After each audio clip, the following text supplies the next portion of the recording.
से दिल दहला देने वाला मामला सामने आया। यहां पत्नी ने प्रेमी के साथ मिलकर पति की हत्या करवा दी। आरोपी पत्नी ने प्रेमी के साथ मिलकर किलर को 2 लाख की सुपारी दी और किलर को 1 लाख एडवांस भी दिया।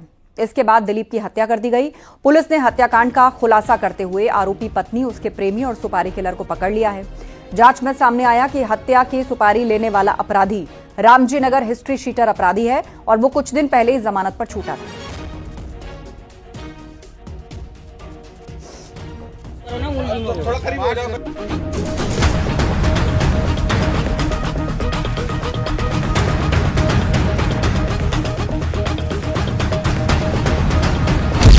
5 मार्च को शादी के घेरे, पत्नी ने प्रेमी संग रची खौफनाक साजिश। पत्नी ने दी पति की सुपारी, जिसके साथ शादी के साथ फेरे लिए उसकी ही मौत का सौदा कर दिया और कीमत लगी सिर्फ 2 लाख रुपए। शादी के महज 14 दिन बाद एक पति की हत्या कर दी गई। औरैया का ये दिल दहला देने वाला हत्याकांड मेरठ की तर्ज पर अंजाम दिया गया। 5 मार्च को शादी हुई और 19 मार्च को दिलीप यादव को गोली मारी गई। इस मर्डर की मास्टरमाइंड कोई और नहीं बल्कि खुद दिलीप की पत्नी प्रगति यादव निकली, जिसने अपने प्रेमी अनुराग यादव के साथ मिलकर पूरी साजिश को अंजाम दिया। और पूछताछ करने पर ये ज्ञात हुआ कि अनुराग यादव ने प्रगति यादव का चलते हुए इशारा करते हुए ये पूरा हत्या का प्लानिंग किया है। प्रगति यादव और अनुराग यादव के बीच में गहराई से प्रेम प्रसंग था और साथ में रहने के लिए अपना पति को रास्ते से हटाने के लिए अनुराग को प्रगति ने 1 लाख रुपए भी पहले दिया था और अनुराग यादव ने रामजी के साथ 2 लाख रुपए में सौदा किया था। प्रगति का गांव के ही अनुराग से पिछले 4 साल से प्रेम संबंध था। पुलिस के मुताबिक प्रगति के कहने पर ही अनुराग यादव ने पूरी हत्या की योजना बनाई थी। अनुराग ने सुपारी किलर रामजी नागर से 2 लाख रुपए में सौदा किया था। हत्या की पूरी प्लानिंग व्हाट्सएप कॉल के जरिए हुई। प्रगति ने अपने पति की लोकेशन अनुराग को भेजी और अनुराग ने सुपारी किलर रामजी को, और फिर पति दिलीप को रास्ते से हटाने के लिए सुपारी किलर ने गोली मार दी। ऑपरेशन त्रिनेत्र में लगी कैमरास के मदद से हम लोग आइडेंटिफाई किया कि दिलीप यादव को अपना हाइड्रा से जब लेके आ रहा था, एक मोटरसाइकिल पीछा कर रहा था और कुछ समय बाद 3 व्यक्ति द्वारा उनको बीच में बिठा के लेके जा रहा था। तो प्रस्तुत सीसीटीवी फुटेज के आधार पर हमारे मुखबिर तंत्रों से सहारा लेकर हम लोग आइडेंटिफाई किया इसमें से एक व्यक्ति को, जिसका नाम रामजी नागर। तो उसको फिर हम लोग मुखबिर तंत्रों से उनका लोकेशन लेते हुए गिरफ्तारी करने हेतु टीम लगाया गया था। पुलिस के मुताबिक सीसीटीवी फुटेज में कुछ संदिग्ध बाइक सवार दिखे, जिनकी पड़ताल के बाद पूरी साजिश का खुलासा हुआ। पुलिस ने इस केस में प्रगति यादव, अनुराग यादव और सुपारी किलर रामजी नागर को गिरफ्तार कर लिया है। पहले मेरठ हत्याकांड और अब औरैया में शादी के 15 दिन के अंदर पति का कत्ल। सवाल ये है कि रिश्तों में ऐसे खौफनाक खेल कब तक चलते रहेंगे।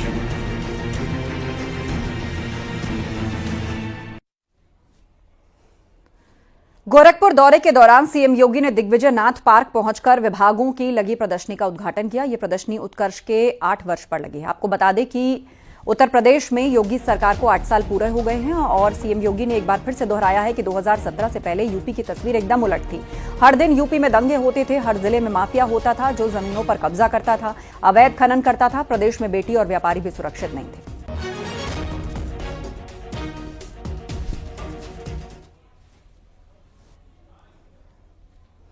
गोरखपुर में सीएम योगी ने यूपी में बन रही फिल्म सिटी का भी जिक्र किया। साथ ही रवि किशन के बारे में भी उन्होंने बात की। उन्होंने कहा कि मैंने सांसद रवि किशन से कहा था कि आप विकास की चिंता मत करिए, आप गोरखपुर में कुछ फिल्में कर लीजिए। कभी विकास की योजनाओं के लिए रवि किशन भी पूरी जोर शोर से लखनऊ में आके डेरा जमा लेते हैं। तो मैं उनसे उस समय कहता हूं आप गोरखपुर में ज्यादा समय दे दीजिए और गोरखपुर में भी कुछ फिल्मों की साइन कर वहां पे गोरखपुर में भी कुछ फिल्मों में कार्य कर लीजिए। बाकी विकास की चिंता मत करिए। और आज परिणाम क्या है देखो, उनको प्रतिष्ठित पुरस्कार आईफा पुरस्कार भी फिल्मों का मिला है। इसमें तो इन्होंने आप लोगों को दावत दी होगी। कितने लोगों को भोजन मिला है? रवि किशन ने भोजन में नहीं बुलाया।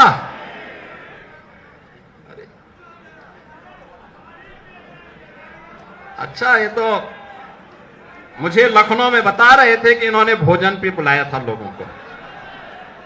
अब होली में तो कुछ तो खाया होगा आप लोगों ने होली में। लेकिन उनको पहले बधाई तो दे दीजिए, एक जोरदार ताली बजा दीजिए, उनको ऐफा पुरस्कार मिला है। कलाकार को उसकी साधना के लिए यह पुरस्कार ही उसकी सिद्धि होती है और कला का सम्मान होना चाहिए। इसीलिए हम लोग उत्तर प्रदेश में भी एक फिल्म सिटी बना रहे हैं, बहुत अच्छी फिल्म सिटी बनने जा रही है। उत्तर प्रदेश में योगी सरकार के 8 वर्ष पूरे होने पर यूपी बीजेपी उत्सव मना रही है, जिसकी शुरुआत सोमवार से हो गई है। यह उत्सव 14 अप्रैल तक मनाया जाएगा। आपको बता दें कि सोमवार को सीएम योगी आदित्यनाथ ने लखनऊ में प्रेस कॉन्फ्रेंस की और उस मौके पर उन्होंने प्रदेश सरकार की उपलब्धियों को जनता के सामने रखा। ऊर्जा जागेगी। उप मुख्यमंत्री श्री ब्रजेश पाठक जी का स्वागत। सभी मंचासीन अतिथि उत्तर प्रदेश के उत्कर्ष का उदाहरण भारतीय जनता पार्टी 2017 में यहां सत्ता में आई थी और 2025 में हम 8 साल पूरे करके आज आप सबके माध्यम से प्रदेश की 25 करोड़ जनता के जीवन में जो परिवर्तन आया है, जो खुशहाली आई है, जो उनका विकास हुआ है, जो गरीब कल्याण की दिशा में आगे बढ़ने का अवसर मिला है, वो अपने आप में बेमिसाल है। और मुझे पूरा विश्वास है हम 2027 में 2017 दोहराते हुए तीसरी बार यहां सरकार भी बनाएंगे। हमारी सरकार के गौरवशाली 8 वर्ष हैं और माननीय मुख्यमंत्री जी के नेतृत्व में, माननीय प्रधानमंत्री जी के मार्गदर्शन में हमारी सरकार ने 8 वर्षों में जनहित के बहुत सारे कार्य किए हैं, जिसका स्पष्ट परिणाम है कि हम लोग लगातार चुनाव जीत रहे हैं। प्रधानमंत्री जी के मार्गदर्शन में, मुख्यमंत्री जी के नेतृत्व में सरकार के 8 वर्ष पूरा होने के उपलक्ष्य में हमारी पार्टी ने 8 वर्ष के कामकाज का लेखा जोखा जनता के बीच में रखने का निर्णय लिया है। 14 अप्रैल तक लगातार भारतीय जनता पार्टी के सभी कार्यकर्ता घर घर जाकर अपनी सरकार का लेखा जोखा जनता के बीच में रखेंगे। इन 8 वर्षों में राज्य ने हर क्षेत्र में, हर मोड़ पे, हर दिशा में प्रगति किया है। विशेष रूप से सुरक्षा और महिला सुरक्षा, व्यक्ति की सुरक्षा, उसकी प्रॉपर्टी की सुरक्षा, इसकी अगर हम बात करें तो उत्तर प्रदेश के इतिहास में ऐसा सुरक्षित वातावरण, मैं स्वयं उत्तर प्रदेश का ही एक नागरिक हूं और ऐसा सुरक्षित वातावरण हमने कभी नहीं देखा। ये माननीय मुख्यमंत्री जी की देन है। माननीय मुख्यमंत्री योगी आदित्यनाथ जी के तो 8 साल के कार्यकाल में सरकार ने क्या क्या उपलब्धि की है, उस बात को बताने के लिए जनता के बीच में सभी जिले में कार्यक्रम आयोजित है कि आज के 8 साल पहले जब पहली बार मुख्यमंत्री माननीय योगी आदित्यनाथ जी बने, 5 साल का कार्यकाल पूरा हुआ, फिर दोबारा रिपीट किए, तो जैसे कि पहला काम तो प्रदेश में पिछली सरकारों की जो दंगे होते थे उस पे विराम लगा दिया। सपा के गवर्नमेंट में, बसपा गवर्नमेंट, कांग्रेस में दंगे होते थे, कर्फ्यू लगते थे, उस पे विराम लगा दिया, पहली चीज। दूसरा, जो इन सरकारों में सपा, बसपा, कांग्रेस के अपराधी छुट्टा सांड की तरह घूमते थे, उन पे विराम लगा दिया। अगर कोई अपराधी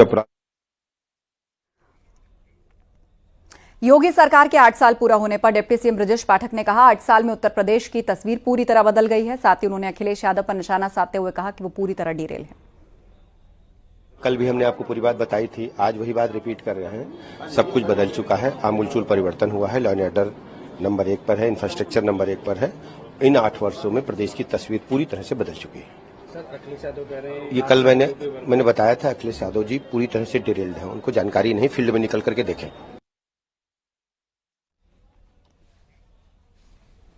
और वक्त एक ब्रेक का है, जल्द लौटेंगे।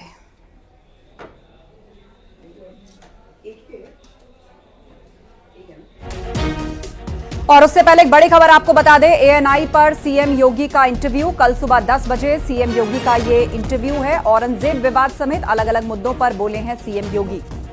तो ये इस वक्त की एक बड़ी अपडेट है।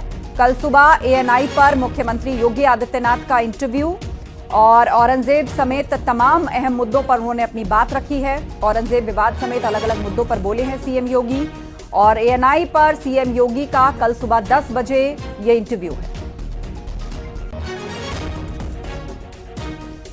यही डंडा इन बेटियों की सुरक्षा करता है, इन व्यापारियों की सुरक्षा करता है, इन दंगाइयों को और इन अपराधियों और माफियाओं को ठिकाने भी लगाता है। ये जो आपका जो दबंग स्टाइल है, नहीं, दबंग स्टाइल नहीं, ये हमारी सराफत का स्टाइल है। एक कॉमेडियन जो है महाराष्ट्र में, उन्होंने संविधान को दिखाया और कहा इस संविधान से मुझे अभिव्यक्ति की आजादी मिलती है। आपके अभिव्यक्ति की स्वतंत्रता किसी दूसरे पर व्यक्तिगत प्रहार करने के लिए नहीं हो सकती है। दुर्भाग्य है कि कुछ लोगों ने देश का चीरहरण करना, विभाजन की खाई को और चौड़ी करने के लिए इस अभिव्यक्ति की स्वतंत्रता को अपना जन्मसिद्ध अधिकार मान लिया है।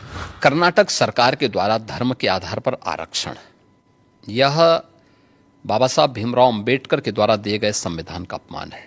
1976 में क्या नहीं किया था इन्होंने संविधान के साथ में, गला घोंटने का काम किया था। तो ये कांग्रेस तो हमेशा करती रही, और आगे जो भी बोल रहे हैं डीके शिव कुमार, ये वही बोल रहे हैं जो कांग्रेस की विरासत से उन्हें प्राप्त हुआ। 2024 में क्या गलत हुआ? जो दुष्प्रचार किया था, और ये दुष्प्रचार ही नहीं किया था, विदेशी पैसे भी इसमें इन्वॉल्व थे।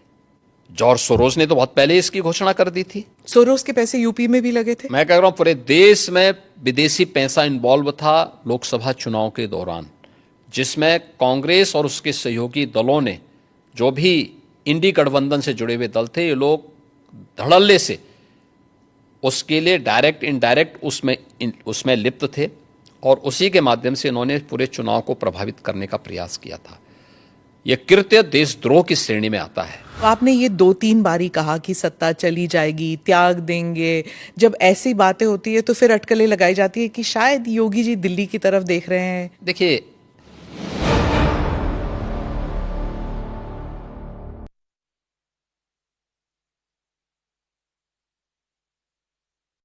आप देख रहे हैं न्यूज़ 18 उत्तर प्रदेश उत्तराखंड।